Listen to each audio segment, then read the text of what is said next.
आज एक बार फिर धरने पर है, वो बैठ गए हैं पहलवान, नामी पहलवान ब्रजभूषण शरण जी के खिलाफ सेक्सुअल हरासमेंट के आरोप लगाते। आप उस कमेटी की मेंबर रही हैं जिन्होंने ब्रजभूषण शरण के खिलाफ सेक्सुअल हरासमेंट की जांच है वो की है। क्या रहा उस कमेटी में, कुछ बता सकते हो? देखिए, कमेटी के बारे में ज़्यादा कुछ तो मैं नहीं बता सकती, क्योंकि कमेटी के मेंबर होने के नाते बहुत सारी चीज़ें कमेटी के अंदर ही सीमित होती हैं और एक दायरा, कानून का एक दायरा होता है, उस कानून के दायरे से हम बाहर नहीं जा सकते। लेकिन मैं इतना कहूँगी कि जब मैं रिपोर्ट पढ़ रही थी तो हालांकि मैंने एक दो इशू मैंने उस पर मतलब उठाए और उन इशू के ऊपर उन्होंने दरकिनार करते हुए उन्होंने फैसले लिए। और जब रिपोर्ट को मैंने थोड़ा सा ही मैंने पढ़ा था, यहाँ तक कि पूरी रिपोर्ट भी नहीं पढ़ने दिया गया, थोड़ी रिपोर्ट मैंने पढ़ी थी, उसके बाद सडनली एक अधिकारी ने मेरे हाथ से रिपोर्ट छीन ली। तो मतलब बहुत बड़ा, मतलब मेरे लिए भी थोड़ी सी ऐसा लगा कि मतलब ये क्या तरीका है, इतना मिसबिहेव जो कि मेरे साथ किया गया था कमेटी मेंबर होने के नाते, क्योंकि जितना अधिकार और कमेटी मेंबर का था उतना ही अधिकार मेरा भी था उस सब चीज़ के अंदर। और उन सब के बाद मैंने कमेटी के अंदर जो रिपोर्ट सबमिट की है उसके अंदर अपनी आपत्ति और अपने विरोध के साथ मैंने रिपोर्ट साइन करके दी। मैम, योगेश्वर दत्त भी उस कमेटी में शामिल थे जिसमें आप शामिल थे, जो आरोप की जांच है वो कर रही थी। क्या आप उस अधिकारी का नाम बता सकते हो? क्या योगेश्वर दत्त के भी साथ ऐसा हुआ था? देखिए, योगेश्वर दत्त का तो मुझे नहीं पता, योगेश्वर दत्त ही बता सकते हैं इस बारे में। लेकिन हाँ, मैं उस अधिकारी का नाम जरूर मैं बता सकती हूँ। राधिका सरीमन जो हैं अथॉरिटी के साथ चेयरमैन की वो थे वहाँ पे, जिन्होंने मेरे साथ मिसबिहेव किया था। क्या आप रिपोर्ट जब पढ़ रही थी, क्या उन्होंने ही आपकी रिपोर्ट है वो छीनी थी? या क्या आपने उस रिपोर्ट से असहमति है वो जताई है? हाँ, मैंने रिपोर्ट में असहमति जताई है और मैंने असहमति के साथ मैंने रिपोर्ट साइन करके दी। क्या रिपोर्ट में क्लीन चिट है वो दी गई थी क्या मैम? देखिए, उसके अंदर मैं कुछ नहीं कह सकती कि क्लीन चिट, वैसे तो हम भी कौन होते हैं देने वाले, लेकिन हमारा काम जो था, हमने जो हमारे को सौंपा गया था वो सिर्फ उतना ही। पांच मेंबरों में से आप एक थी। क्या 5 मेंबर एक तरफ से, आप एक तरफ थे?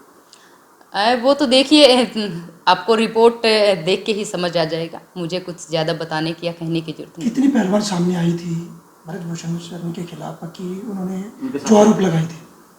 क्या बता कितनी पहलवान है वो सामने आए जिन्होंने ये सब चीज़ें देखिए मैं डिस्क्लोज नहीं कर सकती कि कितने पहलवान आए थे, कौन थे, क्योंकि कानून, मैं वही दोबारा चीज़ मैं कह रही हूँ कि कानून का अपना एक दायरा है और मैं उससे बाहर जाके कुछ नहीं बता सकती और कह सकती।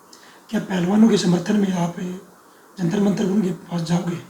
देखिए, मैं हमेशा महिला और खिलाड़ियों के हमेशा साथ में खड़ी हूँ और पहले भी थी और आज भी हूँ। क्या मैं और खिलाड़ी के साथ में, और जिसके साथ भी गलत हुआ है, हालांकि हमारी न्यायपालिका पे मुझे भरोसा है कि हमारी न्यायपालिका जो है वो जनता जनार्दन जो है हमारे उनके समक्ष आएगा, जो भी फैसला आएगा सबके सामने होगा। क्या मैम खेल मंत्री अनुराग ठाकुर के साथ आपकी इस पूरे मामले को लेकर बातचीत हुई? देखिए, मैं एज ए कमेटी मेंबर वहाँ पे थी, तो मैं एज ए कमेटी मेंबर जो मेरा काम था बस मैंने उतना ही काम किया। जब पिछली बार खिलाड़ी धरने पर बैठे थे, उनकी खिलाड़ी विनेश का आरोप है कि कुछ लोगों की मध्यस्थता के बहकावे में आकर, चाहे चेयरमैन को लगाओ किसी को लगाओ, उनके बहकाव में हमने धरना समाप्त कर दिया था। अब की बार हम धरना समाप्त नहीं करेंगे, हम न्याय लेकर ही यहाँ से जाएंगे।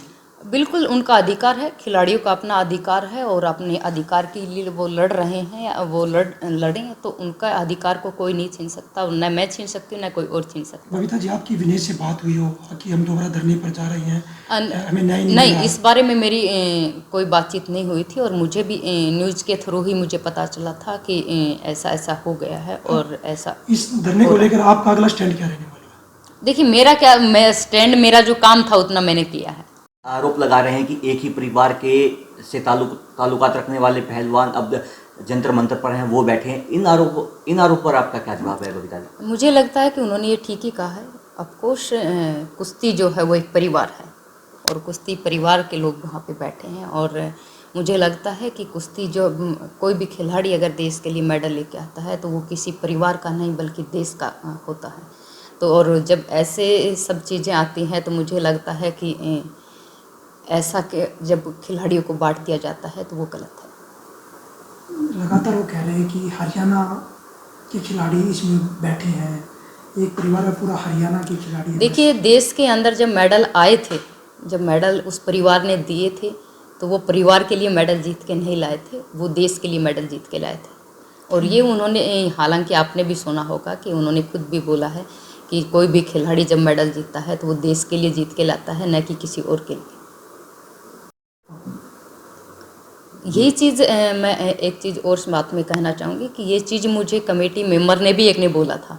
हालांकि जब ये सब इशू हो रहा था और जब ये ऐसी मेरे साथ मतलब रिपोर्ट छीनी गई, तब मेरे को ये शब्द भी बोले गए थे कि वो आपके परिवार के हैं और आपके ही मतलब रिश्तेदार हैं ये सब, तो जो कि बहुत ठीक नहीं था। और मैंने उस टाइम भी उनको यही जवाब दिया कि मेरे लिए कुश्ती एक परिवार है और पूरा कुश्ती परिवार जो है मैं उनके साथ हूँ। और जो भी कुछ गलत होगा, चाहे क्योंकि एज ए कमेटी मेंबर हम यहाँ पे बैठे हैं, किसी के लिए साथ पक्षपात करने के लिए नहीं बैठे हैं, तो आप इन शब्दों को ना ही यूज करें तो ठीक है।